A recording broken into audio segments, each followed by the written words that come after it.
Um, I want to say it's a little bit of both. I feel like a lot of times when we're given something to write that's our own, you kind of know what you want to say and you have an outline and you kind of put your thoughts and it flows like that. I think the uncertainty for me in this process, not in a bad way, in more of a curious way, was, well, we weren't given general direction. We knew the title and kind of the theme. And it had to do with women of color, amplifying their voices for change, talking about resiliency, uplifting stories for young women. And that was about it. And so I wondered what they would be writing about. I wondered if my work would be too personal, if it would be not personal enough. And so the end result, I finally was able to read the entire book last week. And it did what a book is supposed to do, I believe, Dave. It made me cry, it made me happy, it made me a little bit pissed off by some of the experiences that my co-authors went through as women of color. And I walked away sort of better for it. And so I think in the end, it accomplished what, like I said, any great book should do, right? Okay, everyone, welcome to Living the Next Chapter. I have a great guest on. Again, it's like every time we come to the mic, we have amazing people. And today's definitely a great example of that. Stacey's with me today. Stacey is releasing a book, which should be coming out very, very soon. Make sure you check the show notes for all the information. And we are going to be talking about some very interesting topics today. Stacey, welcome to the podcast. So happy to have you here. How are you? I'm doing well, Dave. Thank you so much for having me. I'm just excited to share a little bit with you and our audience. It's great. Let's start off. I like to share this because talking on podcasts, you get to meet people around the world. Where are you right now in this great world of ours? I am in Boca Raton, Florida. I am originally from the sunny islands of Trinidad and Tobago, and so Florida kind of feels like home. Nice. And I'm here in Canada, so we'll just leave that at that. For sure. You've named many places that I wish I could go right now, being February in Canada. Mm-hmm. So thank you for that. That's I'm thinking warm, sunny things right now. That's great. Awesome. So let's talk a little bit about your author journey. Let's start with that. I'm interested to kind of get your sense of what sparked you to say, you know what, I have a message to share with the world, and I think that writing a book might be my way of sharing this message. Take me back to that point in time. I'm really interested to see how this starts. Yeah, I mean, I wish I could be one of those people that said I always wanted to write a book, but honestly, I am an avid reader. I think starting from childhood, I've always loved books. I think growing up in a third world country, there isn't a lot to do. We grew up in a village, and books kind of, for me, were a portal into faraway places, characters, stories, and definitely I was the eldest of 5 kids. And so it was a beautiful escape route for me, because when my parents saw me reading, they didn't bother me to babysit or anything. And so definitely I grew up loving books, loving the fact that a book can influence not only my life, but the lives of others, to enable change, to build a movement. And so when the opportunity came and was presented to me to join forces with some very powerful women to do this anthology, I jumped on board because it was the right time. So tell me about writing with other people. Does that make it easier for you as an author, writing your first book? I want to say it's a little bit of both. I feel like a lot of times when we're given something to write that's our own, you kind of know what you want to say and you have an outline and you kind of put your thoughts and it flows like that. I think the uncertainty for me in this process, not in a bad way, in more of a curious way, was, well, we weren't given general direction. We knew the title and kind of the theme. And it had to do with women of color, amplifying their voices for change, talking about resiliency, uplifting stories for young women. And that was about it. And so I wondered what they would be writing about. I wondered if my work would be too personal, if it would be not personal enough. And so the end result, I finally was able to read the entire book last week. And it did what a book is supposed to do, I believe, Dave. It made me cry. It made me happy. It made me a little bit pissed off by some of the experiences that my co-authors went through as women of color. And I walked away sort of better for it. And so I think in the end, it accomplished what, like I said, any great book should do, right? And I guess when you're writing your portion of the book, do you have a sense of what the overall, like how all this is going to fit together? Or are you just submitting it going, I hope my story adds to and blends with all of the other stories included? Yeah. I mean, I think I hoped it blended. The thing that drove me to write the way that I wrote was in the end, I pictured the reader as my 16-year-old daughter. Nice. And I think most of us have kids on the author group, and we are writing this in terms of our lived experience and kind of what our hope is and what lessons learned are for the future generations and current women going through what we went through. And so I believe that keeping my daughter Alyssa front and center as I wrote this enabled me to kind of say the things I wanted to say that I don't actually think I could even say to her in person sometimes. But knowing that these words would impact her and sort of allow her to know me differently, I think was really powerful. It was a sense of healing in that, because some of the things I shared, and I know actually some of the other authors too, a lot of what we shared in the book, we haven't actually even told our parents some of this stuff or friends, because there's a sense of, I want to say shame or hurt or did that really happen to me in the book? You know, whether it was a racial comment or anything like that.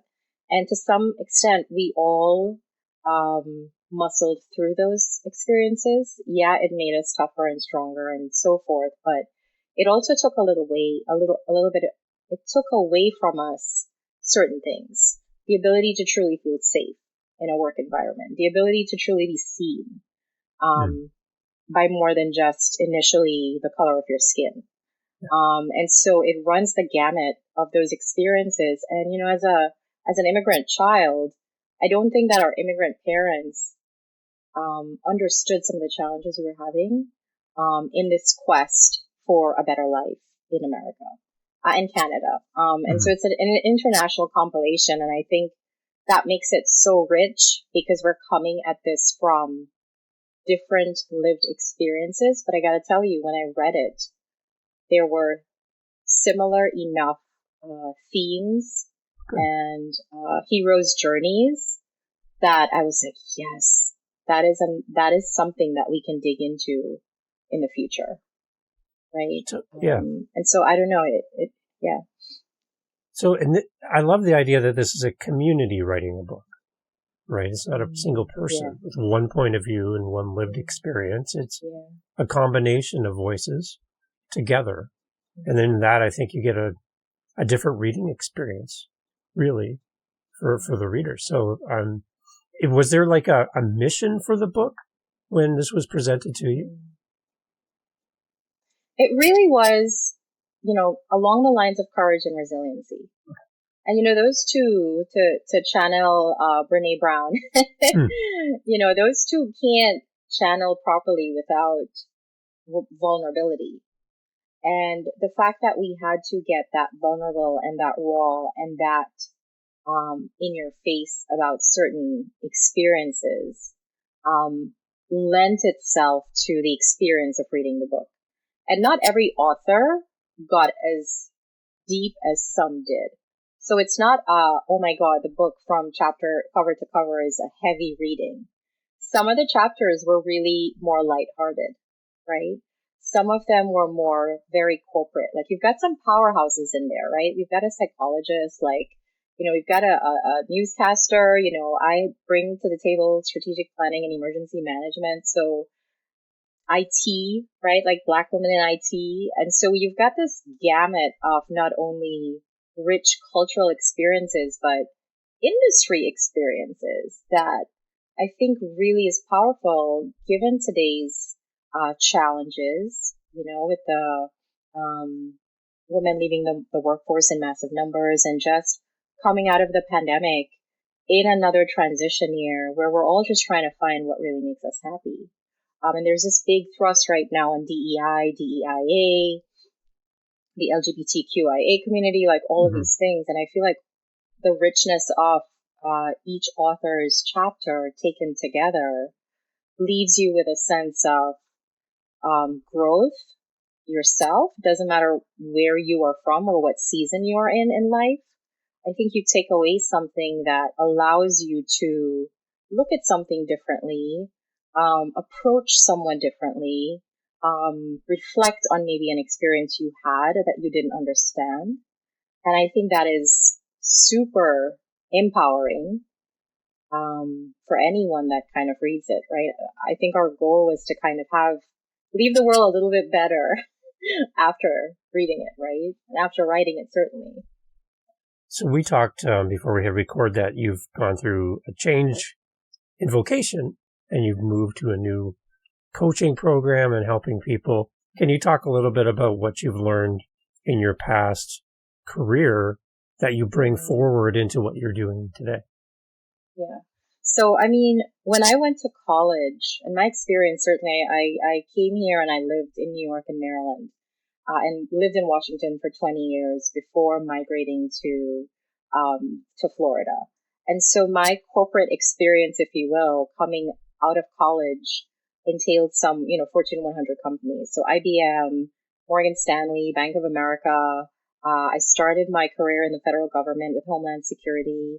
My entire tenure with Homeland Security, including FEMA, ICE, TSA, spanned about 18 years. Wow. And so I grew up both in corporate, true corporate, IBM and so forth, and federal government, which is very serving the public focused. And so I do think that my decision, which I think you were alluding to, I decided to resign from my six-figure federal position, actually December 30th. So it hasn't quite been even 30 days of full work. Wow. To work for myself. And a number of things led to that decision, but I think it came from a place of power, personal power, that I know who I am, I know what I can do, I know what I can contribute to the world and to women. I specifically work with women executives and women executives of color who are taking care of both their young children and their aging or ailing parents. And so affectionately, this middle-aged generation is called the sandwich generation. And I find that the things that we talk about in the book and the things that society is grappling with as a whole really impact this particular subset of the population in a way that nobody's really paying attention to.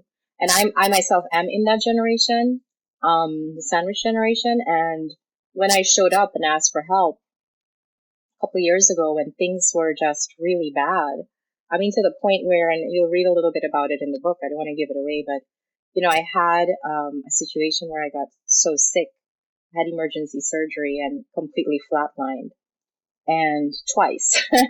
And so we talk a lot about how the things leading up to something like that level of burnout, how much it has to do with our experiences, not only in the workplace and some of the things we deal with, but also on the home front, right? Grappling with your own sense of self, raising kids who, we're in our 40s and 50s, and sometimes many of us have elementary school kids. Because we were so focused on climbing the corporate ladder, we waited to have kids. So now we've got these little babies. We're in our 40s and 50s. We've got our parents who are now in their 70s and 80s. Yeah. A couple generations ago, that wasn't the case. I probably would have had kids in my 20s, and my parents would have been in their 40s. So this really intricate thing is happening. And then folks like myself are dealing with a lot of things. So anxiety, depression, high blood pressure, borderline diabetic. And it's because we're running, and you're not actually stopping to actually pause to say, oh my goodness, what is happening? Who am I? What am I doing? Coupled with this lack of fulfillment at jobs, right? When you're not following your passion. Yeah. So I think it's a really complex, rich, I never like to call things problems. I think they're just something waiting for a solution. Yeah. And sometimes you just have to find either the right person, the right book, the right podcast. You just need to have an influx of new experiences of people that have been there, come through it, and now have the remedy for what it is you should do. And so I think amplifying that message for me, both through the book, both in my new practice where I coach women, has been really special and really important. From your perspective, for those that are living in the sandwich generation, they're caring for children, they're caring for parents. What kind of care do we need personally beyond what we've already talked about? What else can we seek out? What should we be thinking about as personal care? I'm thinking mental care as well, because you're always giving. You can't just keep giving, right? What do we need? I think you need to honestly have a not to quote Michael Jackson at all, but take a look at yourself in the mirror. I think the first step in anything that I do is really try to establish a baseline, right? Like, how bad really is it? And it starts with, how's your health? And it does include your mental wellness, but health is so many things. It's your spirituality, right? It's your connection to your family. It's your connection to self. It's like, what are the habits that you yourself fall into, right? Do you do gratitude work? Do you move your body? And so I think when people talk about being healthy, they think about, I need to lose X number of pounds, but that really isn't what we need. We need the strategies and the techniques to actually bounce back and be resilient and to anticipate what's coming down the pipe. And I don't think we have the time to do that. So what that means is we lay awake and we kind of just worry nonstop about finances, health, the kids. What if something happens to mom or dad? Do you know what I mean? Like, there's all this roller coaster of emotions without actually having a plan. I think the other thing that I would say is understanding truly your network, right? I think that a lot of times we fall into a trap of there's a lot of shame and pride in wearing this persona. The shame comes from, I can do it myself and I don't need to ask anybody for help, nor do they need to know how bad it is. I'll just figure it out.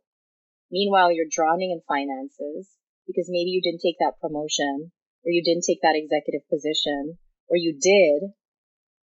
And now that the stuff is hitting the fan, you are not performing and as productive as you thought or you should be. And so all eyes on you at work. Meanwhile, you got to do the doctor's appointment. Somebody's in, like, the caregivers are calling you, like, the house is burning down. And so really understanding how you have these conversations with your managers and your leaders, not only to advocate for what you need, but to come up with a plan. Because many times these are some of your highest performers, because guess what? They are also overachievers, right? And so understanding your networks, understanding your relationships, understanding actually what you need and how to ask for help. The other side of that I mentioned was pride. Some people wear the Superwoman cape very proudly, or Superman. Yeah. It's a badge of honor sometimes to talk about how busy we are, or how needed we are, or how much we do. Yeah. Oh, I'm so busy. I've got all of that. And you list out and you're like, I'm telling you, boundaries, relationships, priority setting, understanding your core values, having a framework for your life and a vision for your life, much like we do any business we start or we enter, game changer. Like, you can now thoughtfully plan the future that you deserve and not casually fall into it, much like we've probably done for the past couple of decades. And so I think a lot of this stuff, I'm a strategic planner, right? That's my superpower. Once I started looking for help and trying to figure out, give me the game plan. What's the plan? How do I get out of this? how do I get out of this autoimmune diagnosis? How do I get out of like these money worries? How do I save for retirement when I got to help my parents, but also pay for college? Like, it is real stuff.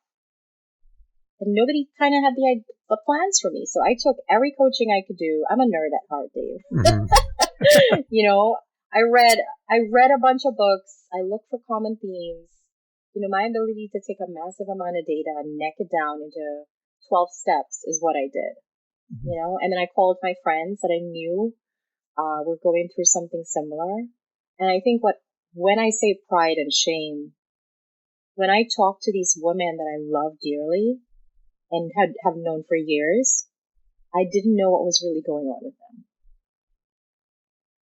And they didn't really know what was going on with me. Meanwhile, we'd had a couple girls' weekends or gotten happy hours or had a book club meet, but we weren't being truth tellers in our circles and allowing for, I don't know what to do from here and I need help. And I think that's kind of how it is for many things, but in this particular case, that sense of isolation and overwhelm and stress, like the pile-on, leads to so many illnesses, your adrenals, right? Your lymphatic system, like systems we don't even talk about, breaking down until you hit a wall and you're like, man, I can't even breathe right now. So hope that answers your question. No, it's good. When you're talking, I'm getting the sense of somebody like painting themselves into a corner, and then they're like, "How did I get here? And I can't get out. I'm surrounded by wet paint everywhere. I'm trapped." Why is it so easy for us to put ourselves in a place where even though we need help, we don't ask for it? Like, why is that our default that we go there? I believe, and you know, this is my second business. My first business was personal styling for women, corporate women. So it always has to do with how you feel about yourself, and that's how you show up in the world. And I think that in my program that I created, I've boiled it down to two things.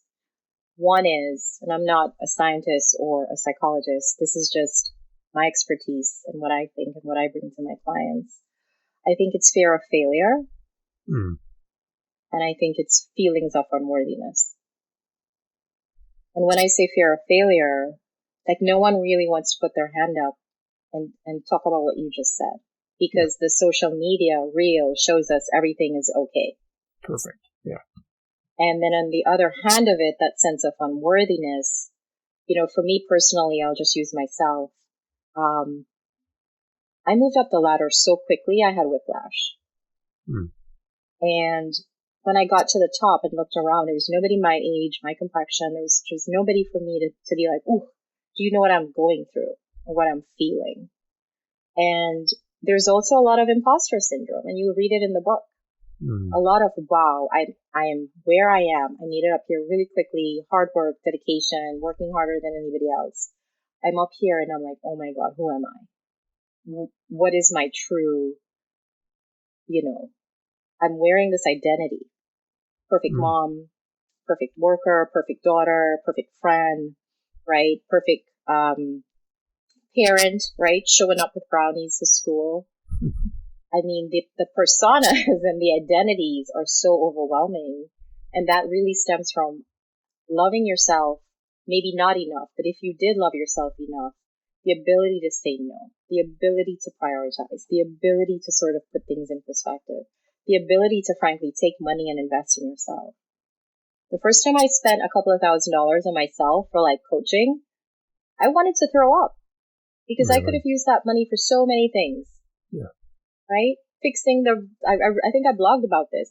Like, I literally, these are true stories, used money for repainting the house. We live in Florida, so we redid the fence because, you know, a hurricane took it down. Like, I would literally spend money on anything instead of like reinvesting in me, because I'm like, oh my gosh, like, that's selfish. Or we need this for something else. Always putting others above me, because I thought that taking care of myself was just not the thing to do.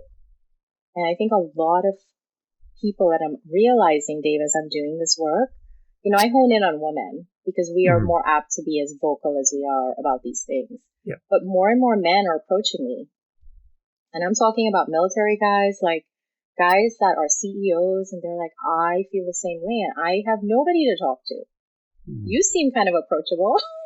I love but, it. There's a vacuum here for some kind of discussion and conversation and authenticity around this epidemic, if you will, right? Yeah. And to compare your life, your struggles to somebody's highlight reel online is not fair.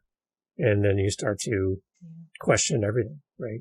Just, why are they so successful? Why is everything so easy for them? And for me, all I see is the hardship. So, talk a little bit about your coaching program and, what is it like to work with you? Because there's probably people listening to this going, yeah, this seems like a fit. I want to know. I'm curious. Yeah.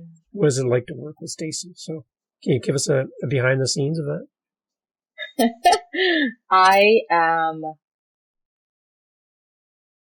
I'm like a strategic partner that eventually becomes a friend. Nice. And I think that I walk beside you within your life and help you. I think there's two types of coaches. There is the coach that kind of is like some therapists where they ask you a lot of questions and sort of hope you get to the answer at some point. I think for me, I'm my coaching certification came from the Tony Robbins, Chloe Madonis camp, where it's strategic intervention coaching. So it really is very powerful in helping you with quick changes that give you almost immediate results week after week. That, that kind of positive reinforcement allows you to break some of these habits that you may have had for decades. It's typically 12 weeks. We meet twice a week. That may change. I mean, as I'm kind of getting more and more clients and they want different things. And I'm, like I said, 1 month into this, but I have been coaching women for about 2 years. I'm finding they need different things. But definitely there are 3 phases. One is called clarity, confidence, and certainty. Because I think those 3 C's are imperative in leading a happier life. We're not really trained to walk around and say, I want to live a joyful, fulfilling life. If you go on the street, and I'm sure you've seen TikTok videos where people are like, are you happy? And people just look like you asked them the most insane, like unbelievable question. And they're like, and then they think about it and you can watch their faces. And they're like, not really. And I'm like, I want to be happy. Yeah. And my clients are happy. You wake up happy because you know what? You know what your values are and you know kind of what your day is going to look like, right? What's your ideal day? What's your ideal life?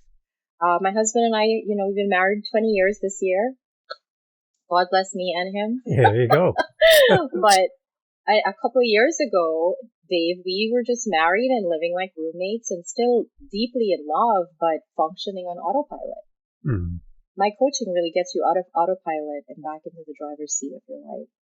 And in our case, we sat down and we created a vision for our marriage. Like, what does the next 10 years look like? What does the next 20 years look like?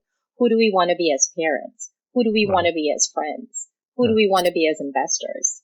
And when you approach your marriage like that, when you approach your friendships like that, like, who do I want to be as a friend? I want to be a confidant. I want to be a warm haven. I want to help you with your biggest ideas and like brainstorm with you. I don't want to just sit and drink wine. Some people, that's their jam.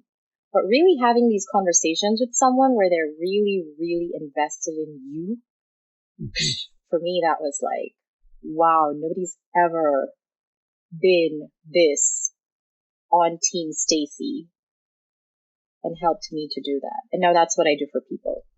If you're coaching with me, I'm on Team You, and we get it done. I'm also sarcastic and funny. I cuss a little bit. There you go. You know what I mean? Yeah.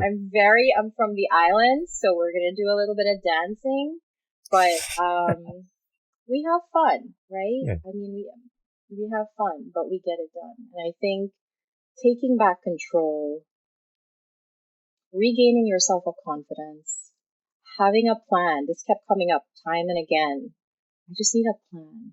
I just need to know what to do. And so, yeah, that's what we do. So, Stacey, for the person that's listening to us right now, that's come to us maybe from the topic or the title of the episode, they're here, they're sandwiched between responsibilities. They've not really invested in themselves over time. They only give and give and give. I would like to step back, and I would like you to talk to them directly. I'd love for you to kind of address the giving them permission to invest in themselves. I'd love for you to kind of encourage that, our listener, with that, and the benefits of investing in yourself through coaching, through whatever that is, however that looks. But I would love it from your perspective, directly to the listener. I'm going to get out of the way, and I'd like you to talk to them directly. Is that okay? Yeah. Okay, go ahead. I think that I invested in my education, in my family, in my house, in my car. You know, we drive really nice cars. Bought a really fancy purse. And when it came to investing in my health, and health again doesn't just mean physical attributes, right? Like weight or anything like that, but the ability for me to show up as who I really am, to do the things I wanted to do. That was a different level of investment. That was a level of investment that's taken me to heights that I didn't even imagine. And nobody that I've ever spoken to who's done the things that they truly wanted to do and they're truly living their best life, none of them said, I'd never invested in myself. In fact, they have tripled or quadrupled what they're doing, including myself, right? I have a coach that I pay now an astronomical sum of money that I meet with weekly, and he is a part of my family. And so I would say to you that I am the perfect example of a person that didn't invest in themselves and died because of it. And so now that I choose to invest in myself, it is definitely a rebirth, worth the entire experience. So it may not be with me, whomever, figure out what floats your boat and find some help. Call a bunch of people. There are coaches everywhere. But you owe it to yourself. You owe it to your future. You owe it to the generations that are going to come after you to really do things differently. And you can only do that by leveraging experts. This isn't a DIY camp. And I think that's what I would say. Powerful. Okay, now I'm going to ask this question because you are so honest and open about talking about you having a coach. Mm-hmm. What are some of the things that you look for in a coach, you personally? Mm-hmm. I want someone that feels like a friend. I want someone that I am not having to pretend with. And I know that's a harsh word, but I think if you really look at your life, you really are putting on a bit of a show for whoever, whether it's your boss or, whoever you're trying to impress with whoever you think you are. I want somebody that I can just really sit with in my abject misery at the beginning of a call, and at the end of it, I'm fired up and inspired. So I look first for somebody that I can talk to as a friend. Secondly, I need to know that you've kind of been through some crap. Yeah. Like, I don't just want an Ivy League kind of paper coach. I want somebody that the people that are attracted to my type of coaching and the people that I vibe with and will show up in my life have gone through some really tough things. And because I've also been through those kind of things, they say your vibe attracts your tribe. Yeah. And so then you have this like-minded community and the chemistry is good. So I would say, firstly, somebody that you feel comfortable with. Secondly, somebody that's been through it. And I guess that's for me. And thirdly, I want you to hold me accountable and not just let me slide by when I'm not doing the work I'm supposed to be doing. Mm. I think that level of accountability changes your life financially, spiritually, emotionally, all the leads. All of the leads, every lead. All of the leads, every lead is changed when you have somebody holding you accountable. Mm-hmm. And you have to have fun. We will be in the middle of like a brainstorming session. Like my coach right now is helping me. His name's Mark. We're brainstorming. I have this big speech to give on the 16th. I think it's a couple hundred people, and I have the book tour, and like so many things are happening. And I'm feeling, I say I'm feeling overwhelmed, but it's a habit because I'm not overwhelmed. I understand specifically what I need to do to get myself out of that way of thinking and come back to, nope, I've got it under control, and here's why. And so having a partner for big life changes like that, man, crazy cool. You're not alone, right? That's the big thing. Yeah. In all these big decisions and all these things coming through and coming at you, there's someone there in your corner. That's what I love that whole boxing analogy. Mm-hmm. Yeah. Mm-hmm. And you don't want somebody babysitting you, right? You just want a coach. You want somebody to show up. You think of all the greats in sports. Michael Jordan wasn't like, all right, man, I got all these goals. I'm good. No, he had a coach. Yeah. Right? Yeah. So, yeah, it's not something I thought I would have done long term after the influx back in 2019 and so forth. But, yeah, it's just part of how I live my life now. It's amazing. Stacey, it's so great to have you on this podcast. And I appreciate how you present yourself and how you are just so willing to help people and take the lived experience and then some pretty traumatic health things that you've been through and create something for people based on who you are. You talk about people, you want a coach that's been through something traumatic or something transformative, and how important that is for you to find a coach like that. You're that. So I'm sure your clients are thrilled. And I love the fact that you consider your coach and your clients friends and family. Like that's unique in the space. So my suggestion, if you're looking for a coach, I don't know, but there's somebody that I think is an amazing person right here in front of us right now. So I would strongly suggest you go and check out Stacey's stuff and connect with Stacey as well. So Dave, I deeply, deeply appreciate that. And, thank you for having me. Thank you for allowing me. And I think when you and I talked earlier a couple of weeks ago, thanks for holding a space with your podcast that is warm and safe and friendly and allows me, and I'm sure your guests, to show up as we are and sort of express things that hopefully will make your community stronger. And having you here makes that happen as well. So I appreciate that. So everyone, let's go to the website. Stacey, where do we find you? Where do we go? Give us all the details. I'd love to share that with people as well. For sure. So website, I'm most active on LinkedIn. Okay. So if you use my name, Stacey Luces, my website is Evolution Executive Coaching. And in there you will find a couple of goodies. One of them, if you are struggling with, am I the right candidate, or is my life on track? There's a wonderful needs assessment that's there, totally free. You totally can do that and get a quick read on where you are, and it shoots you out some helpful tips on time management and all of that good stuff.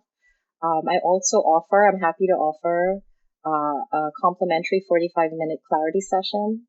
My sessions really are designed that when you come in, you leave with at least a plan of action for moving the needle on certain things. And so like I said, my goal is to always have people when they leave me a little bit better.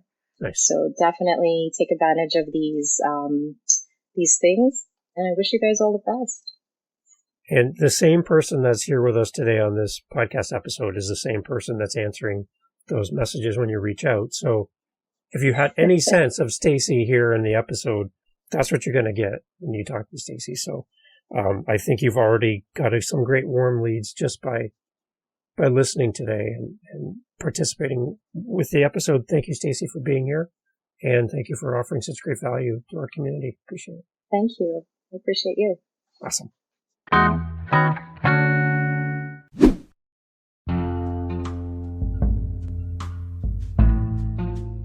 Thank you for being part of Living the Next Chapter. Hey, look, we're having such a great time talking to authors around the world. If you are an author and you would like to be on this very show, I would love to talk to you. livingthenextchapter.com, livingthenextchapter.com, livingthenextchapter.com is the best way to get in touch with us. There you'll find our social media and blah, blah, blah, la-di-da, and such.